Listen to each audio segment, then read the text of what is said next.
Phil Dampier is a man who has written about the royal family for a very long period of time and joins us now here at Buckingham Palace. Lovely to talk to you. I'm sorry, these are the circumstances under which we meet. Indeed, nice to meet you, Paul. Yeah, 36 years for my sins, which is a long time. I started with Andy and Fergie's wedding, and it's been downhill ever since. So how are they doing this week? I think they're doing fantastically. I mean, we're on day 5. I think Charles has already stamped his authority on the kingship. It takes a bit of time to get used to calling him the king, doesn't it? But I think he's doing well. Camilla is by his side all the time. He gave a very sort of short but sweet speech just now in Parliament, and now he's on his way up to Scotland to join other members of his family, and I think people want him to succeed. There's so much goodwill for the Queen that they want to rally round behind him, and they want him to be a success, and I think he's going to be a success. Now, obviously in speeches like the one that we just saw in the Parliament, there are things that automatically are going to get said, but there are little twists and turns and special choices of language. Was there anything about the King's speech that you saw was particularly personal, had a little flourish? Yeah, there was a great sense of history there. He made reference to Shakespeare, he made reference to Elizabeth I. A lot of people are saying that Queen Elizabeth II ought to be called Elizabeth the Great, officially. I think that would be a marvellous thing. And he made reference to he seemed to tear up when he was making reference to some of the things that the MPs had given the Queen over her Jubilees, and when he was mentioning that unfortunately she died before they unveiled the new Elizabeth Tower, which has been repaired, and Big Ben inside it. But they gave her a sundial, they gave her all sorts of things, a stained glass window, and he was surrounded by all these things. So I think he was quite emotional when he was talking about that. But the main point that he got across yet again is that he's going to uphold her values and he's going to continue her work. So, obviously, the greatness of any one of the monarchs can be celebrated physically. I mean, literally, the concept that Queen Victoria's fountain is almost as tall as the palace behind it. Many a plinth and all of these historic things.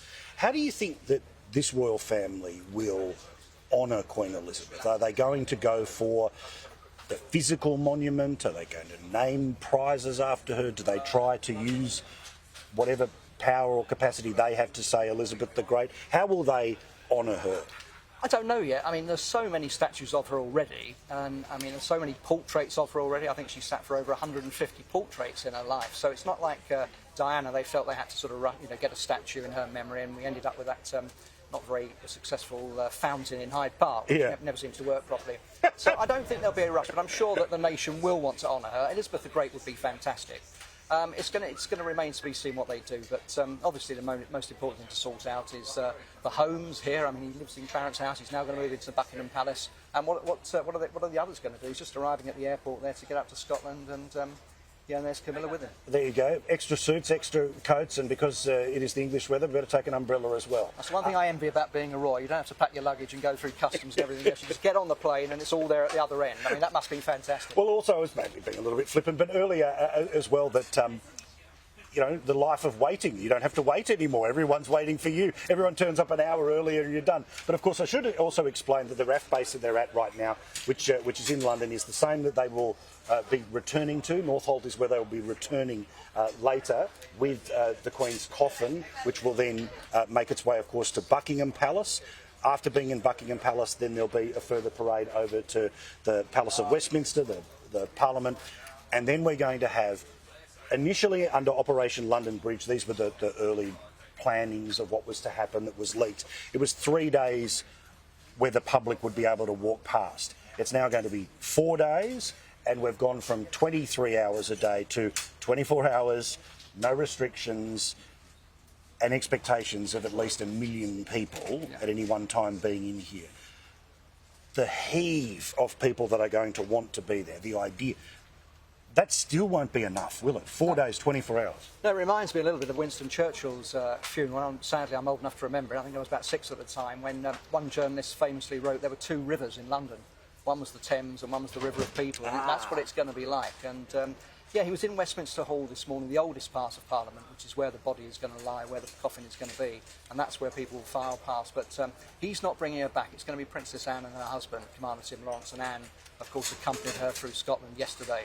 And I think Anne looks very, very crestfallen to me. I mean, she's always regarded as a very tough lady and the hardest working rod. I think she's really taken this, to heart, and she's very, very upset. But she will be loyal, and she'll bring her back safely. And as you say, the plans were changed. Originally, they were going to come back on the royal train. I think they realised that was going to take too long, even though these plans have been in place for decades. So they changed it. It's going to be flown back, and as you say, that will give an extra day for people to file past at Westminster Hall. And I got the sense that apart from maybe that's the only way to go, but part of the procession through Scotland was travelling at the pace like a train, marauding its way again through lots of little villages, that they were able to almost on the fly improvise that plan and put it into what we saw yesterday. But again, when you talk about Princess Anne, what have you known of the last couple of years, her physical closeness and proximity to the Queen, literally, that with Charles was at Balmoral and were the only two who were there physically in her final moments? Well, of course, the person who's seen the most of the Queen in the last few years is Prince Andrew. I mean, it's often said he's her favourite son, or was her favourite son, but because he lived so close to her and because he hadn't really been doing much work in the last couple of years, he had seen most of her and looked after her. And I think he's going to make a bit of a sort of comeback in the public's eyes in this week.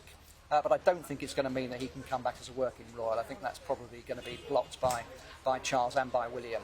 But Princess Anne, I mean, do you realise she's actually 16th in line to the throne now? She's dropped right down. When she was born, she was third or whatever. Wow. But because all the kids that have had, she's actually 16th. And a lot of people think she ought to be, she really ought to be the next queen, possibly. Yeah. But because of the quirks of the succession, she's actually dropped down to 16th. So, but she's still the hardest working royal, and all of them are going to rally round. And we saw the Sophie Wessex and Edward as well. And I think there might be a role now possibly for Andrew's daughters, being Eugenie. They might be able to come up and do some, start to do some royal duties. Do you know what the plan is for Edward in the next sort of while? I mean, obviously, all of the family that isn't King Charles all take a certain role as the children of the Queen. There's not the scandal around him, but what is the expectation about the role he plays as the brother of the King? Well, the expectation was that he was going to be made the Duke of Edinburgh and inherit his father's title. There was a story saying that Charles didn't want him to have it, and he wanted to have it himself. But I'm not sure that I can quite believe that, because I think he's got enough titles as king. You got enough. You got Buckingham Palace. Yeah. What more do you want? So I think he will become the Duke of Edinburgh, Edward. He's kept a fairly low profile. He does do a lot of jobs, but I think, to be honest, Sophie is the star. And I think I'm not saying he's a house husband, but he's kind of taken a little bit of backseat.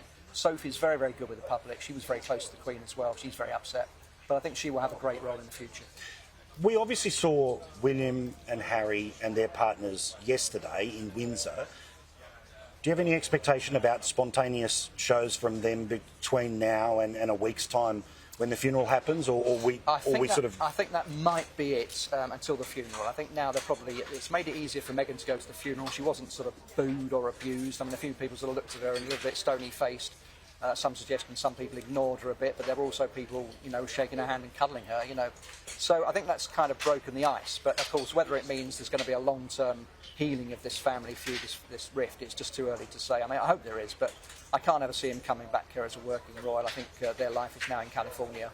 But it would be nice if he could make it up with William, and it'd be nice if they could find something to do that doesn't rely on sniping at the royals. Yeah, as the door closes of the private flight as they were about to make their way towards Scotland. In terms of the way that the household is run, how is Charles going to be different than his mother? Well, he's going to have his own staff, obviously. I mean, some of the long-serving staff that have been with the Queen, people like Paul Wybrew, her faithful page, he was the guy, the tall guy you saw with the corgis on that Olympics sketch. Yeah. And Angela Kelly, who has very much been credited with transforming the Queen's wardrobe. She's done a fantastic job, and the Queen, she was so close to the Queen that she once said we could be sisters.